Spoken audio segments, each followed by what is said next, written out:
Am I the a-hole stories? Am I the a-hole for not letting my homeless friend move in because I hate her kid? Obviously, there are a lot of variables to the story. I'm 24, female, and I have been working since I was 16. My dad passed away on my 17th birthday, but prior to his passing, he taught me everything there was to know. He was a jack of all trades. I have done electric, plumbing, mechanic work, concrete and basic carpentry. My dad and I always loved this one house that had been on the market since I was super young. He always said that one day it would be ours. When he passed, we got an insurance settlement. When I turned 18, I bought that house outright. My mom didn't come with me because it was too much for her to process, but she lives right up the road, so since I was 18, I have been picking away at this house little by little. There was a lot of work to be done and it would be so much easier if my dad was still here to help, but hey, we finally got our house. My friend has a 11-year-old kid. I have never been a fan of her due to the fact that at her age, she still throws herself on the floor at supermarkets, screaming bloody murder when she doesn't get her way. She is an embarrassment, to say the least, but I tried with her. I tried to like her despite all her tantrums and entitlement. One year, she asked me for one of those really expensive doll houses, like $500, and I got it, just to have her turn around and bust it 20 minutes later for being the wrong color. The tip of the iceberg was when I was conned into taking her one day when I was visiting my 7-year-old brother in the hospital who was just diagnosed with cancer at the time. He's good now, and when she saw him lying in that hospital bed all doped up, she immediately said, "What a drama queen. He is obviously faking it." I dropped her off and never took her again. I'm disgusted by her. So, my friend just became homeless. She didn't tell me the variables that caused this, but she's homeless regardless.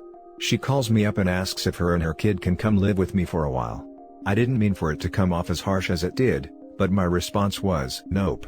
I've seen how your child acts and I'm not having her destroy the one place that reminds me of my father, or interrupting my solitude for not getting her way. Sorry. Again, I didn't mean for it to be that harsh, but that's how it happened regardless. So she flips out. Says I'm trying to make out like her kid is Satan. She knows what her kid said to my brother too, and said that her kid didn't mean it, which makes it worse in my eyes. She is telling everyone that I am a POS for allowing her child to be homeless when I have the means to accommodate. The house has 6 bedrooms. Am I the a-hole? Now for the top comments. Not the a-hole. Call me cynical, but it's too much of a coincidence that your friend became homeless, just when you finished renovating your house. Hi cynical, I'm jaded. I thought the exact same thing. It definitely isn't a coincidence. Her friend knows OP is all alone in an, apparently, 6-bedroom house. She isn't looking for a layover, she's looking to squat on OP's good graces as long as she can. Someone who would pawn off a kid on a person going into the hospital to see a child who's sick with cancer. This is not a considerate, thoughtful adult who will know not to overstay their welcome. This is not someone who pays rent and becomes a good tenant over time. This is not someone who's grateful for a friend who has already reached the end of their tether with your child. If this kills the friendship, so be it, it's a hill worth dying on. Not the a-hole, but I might be biased because I can't stand kids. The kid has proven herself to be entitled, bratty, and destructive. I wouldn't want that in my home, either. Your story about your dad made me teary-eyed. Good for you for being able to buy the house. I'm sure your dad would have been super proud of you. Thank you. Not the a-hole. The kid seems terrible, don't allow them in your home. Kid is 11 and was enabled to this behavior by mom. Point the finger in that direction. Call CPS. Apply some pressure to mom so she gets her act together and end this BS enabling behavior. She is just a kid, yeah, my butt. If you don't teach your kid empathy and good behavior, kid will end up that way. 10 cookies. She only regurgitated the things her mom said. Kids do that. So OP, look out for her mom. Kid is the lesser evil here and can still be mended, not saying it should be you, but she should grow up somewhere else. Now for the next story. Would I be the a-hole if I tell my stepdaughter she is no longer welcome in my home after stealing? The title sums it up pretty well. For context though, stepdaughter is a full-grown adult with a child and home of her own. Over the last few years now I'd say, I've noticed things from the house going missing. I never thought much of it, as I figured I'd just misplaced them. It was mainly makeup and other cosmetics / toiletries and such, small items. Maybe the odd small amount of money. However, the more it continued, the more I noticed there was potentially more going on than me misplacing items. For example, when she came to stay, I'd notice my makeup drawer in the bathroom would be left ajar, things in my room would be moved about and evidence of rummaging. Put it down to her looking for sanitary pads or such. Then one day I opened my makeup drawer and found half the stuff that was meant to be in there. Well, wasn't. Okay, maybe I moved them to my room. Nope, in fact, even more missing from my room. Now is when I was starting to get suspicious. No way I had lost that many items in my own home. I told my husband and he kind of dismissed it. There was no proof other than that the items weren't there. A week later, she comes to stay for a couple of days while her son is at his dad's. She leaves her bag on the floor. I walk past and an item catches my eye. Because it belonged to me, I picked the item up and asked her about it. She claimed she had gotten it ages ago. However, the kicker was that it was part of a pair and I still had the other one. After more pressing, she admitted it must be mine because she didn't have the partner, but didn't know how she had it. This is when I went back to my husband with proof.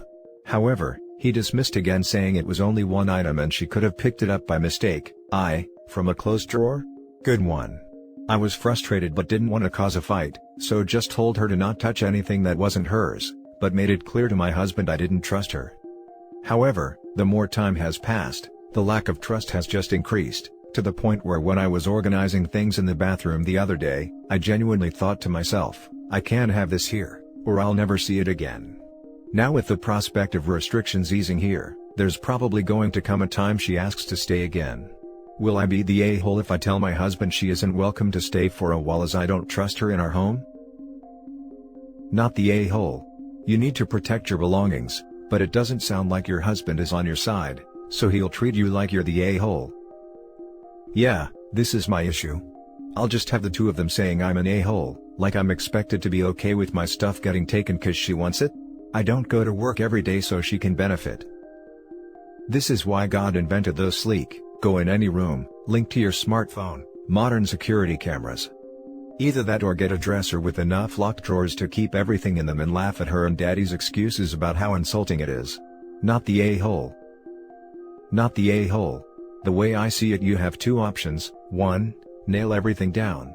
2, let her and your husband know if one more thing goes missing or is borrowed without asking, then you will be contacting police for theft. I personally would leave $20 out when she is in your residence, maybe around items she normally takes that are in semi-obscure locations. Money goes missing and you caught the thief red-handed. When I was a teenager, I tried to catch my brother stealing money from me. I left out a $5 bill that I used to pick up a dog turd with. Turd was still in it. He never looked through my stuff again. Definitely not the a-hole. But now it's time to go a-hole on her. Set a trap. But don't trap her stealing your stuff. She'll be less likely to do so anyway now that she knows you're onto her. Trap her into stealing something of your husband's. To be honest, I think my husband is part of the problem. It's just stuff is what I hear from him all the time, not just with this incident, but other things too. I think he sees it that his kids are welcome to anything he has. Next story is titled, Am I the a-hole for not letting anyone hold my son when he was born? This happened pre-COVID, but the fight started again about a month and a half ago. My wife gave birth to our son November 2019. She had a very complicated pregnancy and ended up needing an emergency C-section, which we were aware could happen.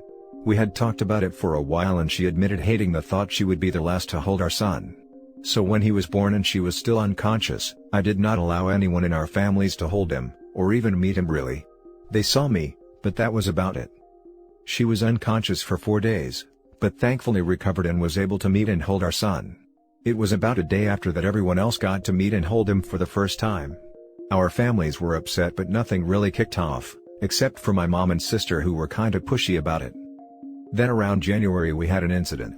My wife put up some photos of her holding our son for the first time and talked about how traumatic the birth had been and wanted to raise awareness of how dangerous pregnancy and birth can be, and basically just saying how grateful she was to have them both be okay. My mom and sister then really started acting like kids, saying it wasn't fair and we robbed them of those first few days with their grandson/nephew. I told them plenty of people meet grandkids and nieces/nephews days or even weeks or months after birth, and had this been COVID times, it would not have happened for a lot longer. But they said I was selfish and should not have done that, just because my wife couldn't meet or hold our baby.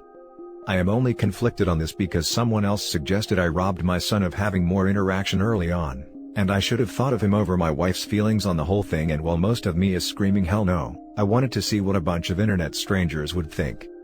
Am I the a-hole? Now for the top comments. Definitely not the a-hole. Of course your wife should have been the first person, besides yourself, to hold your son. Good for you for sticking to your guns. Not the a-hole. This is the best thing you could have done, and a lot more fathers/wives need to do this. As a woman and a mother, I think that would be one of the very few things not forgivable. I would tell your mom and sister to pound sand and get over it, as you did right, and they are just mad you wouldn't give in to them.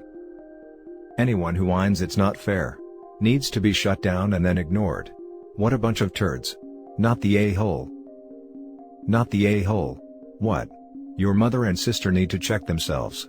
They think they should have the right to hold the baby before his own mother? I highly doubt your son is going to devastated or that affected by the lack of interaction early on. No, your wife didn't want to be the last to hold him, and it's your child. You two come first. Mother and father is greater than anyone else really in this situation. I do wonder what their reaction would be if it was phrased like this to them. You think you had the right to hold our child before my wife, his mother? The just because made me gasp. Just because the woman who carried him and risked her life to give birth to him hadn't held him yet? That's a hell of a just because, and you're damned right they needed to back off and wait. Not the a-hole times 100. In all seriousness, do people really care this much to get to hold the baby first? Now for the last story. Am I the a-hole for not being more supportive to my wife after our son decided to change his name? A lot has been going on with our family, particularly on my wife's side. A few months ago, her mother got in contact with her estranged daughter, my wife's older half-sister, who left the family and cut off all contact the moment she was 18.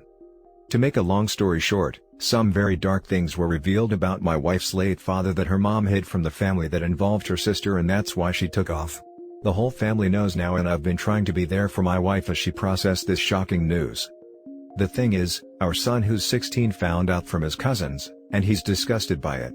He happens to be named after her father, and my son has started telling us he wants to change his name. My son said he doesn't like knowing who he's named after, and would rather it be something else. That my wife and I could even help in picking out a new one. My wife immediately shut him down and they had a fight. When we all had a family sit down, my wife said our son was named after the good things her father did, and that's what he should be remembered by. But those actions are not something that can be overlooked no matter what other good things he did. Frankly, I'm disgusted and horrified too, so I support my son's decision if that's what he wants. My wife has been angry at me ever since, accusing me of not caring or supporting her through this. But we have had many deep conversations about this news even before our son announced what he wanted. I completely respect her feelings, but I also need to respect my son's. My wife isn't on board with this at all, and she says by allowing this name change instead of trying to change his mind, it's like I don't care about her feelings at all. Which makes me an a-hole in her eyes. We're trying to see about getting some family therapy just to deal with everything going on, but I'd like to know what others think. Am I being an a-hole for supporting him wanting to change his name instead of convincing him not to? Not the a-hole. If your father-in-law did what I think he has, then your wife really needs to sit down and think if she truly wants her son to be named after a person like that. There are just some terrible things that can't be looked over and that some good deeds cannot undo. I agree. I understand he was her father, and of course she has different memories of him. We all have a different memory of him. But once something like that is out, well, for me personally, those memories are not the same anymore. I legally changed my name in my early 20s because it never felt like it fitted who I was and was named after the daughter of someone prominent in my country whose political views I disliked as I grew older. I can't imagine finding out that the person I was named after had done something truly awful. You are not the a-hole to support your son for not wanting to bear the name of a disgraced relative, and he should definitely change it to something he is comfortable with. Your wife may have good memories of her father, but that doesn't wipe out the stain now the truth is known about him. Keep supporting your son and engage in some family therapy with your wife and son, so that she can come to understand his and your perspective, and that it doesn't need to destroy her good memories of her father just because your son no longer bears his name. I think this is the root of it. OP needs to sit down with their wife and son and explain that the son is not trying to disrespect her, invalidate her father's good characteristics, or erase her positive memories of her father by changing his name. But it is ultimately the name and burden that their son has to carry, not her. He is the one who has to live with his own name, not her. And it is his choice whether he wants to represent someone who has committed terrible deeds, and his choice whether he wants to embody those positive traits and happy memories. If he, understandably, can't overlook whatever his grandfather has done, or simply doesn't want to continue carrying the same name as him, then that is 100% the son's right. He is not a vessel created to honor and embody the better aspects of his mother's father. He is his own individual person, and he has the right to choose whose name he does or does not carry. Not the a-hole. Your wife is doing exactly what her mother did. She trying to excuse her father's behavior or pretend it didn't happen by remembering good things her father did. And will also wind up with an estranged kid as a result if she doesn't see sense eventually. Not the a-hole. Your son's name is his, and he should have the right to be called something he is comfortable with. Your wife's feelings about this, ultimately, matter less than your son's. And that's it for this video, guys. If you have thoughts to share, leave a comment below. Don't forget to hit like and subscribe if you like this content. I'll catch you in the next one. Good day, everyone.